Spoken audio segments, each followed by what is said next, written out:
Sonia too bad అసలు.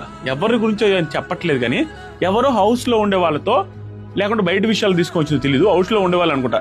నువ్వు బట్టలు సరిగా వేసుకోవడం తెలియదంట విష్ణుప్రియకి. పక్కన కూర్చున్న వ్యక్తికి అన్కంఫర్టబుల్ గా ఉంది అని చెప్పినా కూడా అది తెలుసుకొని పక్కకు జరగడం కూడా తెలియదంట. చాలా ఓవర్ స్టేట్మెంట్స్. దానికి మూమెంట్లో అనిందయ్యా, చాలా ఓవర్ స్టేట్మెంట్ పాస్ చేసింది. అది ఏంటంటే, నీకు ఫ్యామిలీ లేదేమో, ఎవరు చూడరేమో గానీ నాకు ఫ్యామిలీ ఉంది, నన్ను చూస్తారు. ఆ మాట మాట్లాడింది. అసలు ఇది ఏం మాట అది? నీకు ఫ్యామిలీ లేదేమో, విష్ణుప్రియ మదర్ లేరు, ఫ్యామిలీ లేదేమో నాకుంది. ఏంటది? ఎంత దారుణమైన స్టేట్మెంట్ అంటే నాకు సార్ ఖచ్చితంగా అడగాలి. ఇది నోటికి ఏదొస్తే అది మాట్లాడదు సోనియా, జనాలు చూస్తున్నారు, బాగోదు. కొన్ని సెన్సిటివ్ ఇష్యూల్ని ఎంత లాగాలో అంతే లాగాలని చెప్తే బాగుంటుంది, సోనియాకి మంచిది. ఎందుకంటే నీకు ఫ్యామిలీ లేదేమో, నాకుంది, వాళ్ళు చూస్తారనగానే దాన్ని కూడా సింపతికి వాడుకోకుండా నార్మల్గా లాగిచ్చేసింది. అదే మణికంఠనో లేకుంటే ఇంకో కంటెస్టెంట్ సోనియానో ఇంకొకరు అయి ఉంటే ఎక్కి ఏడ్చి గందరగోళం క్రియేట్ చేసి సింపతికి ట్రై చేసేవాళ్ళు.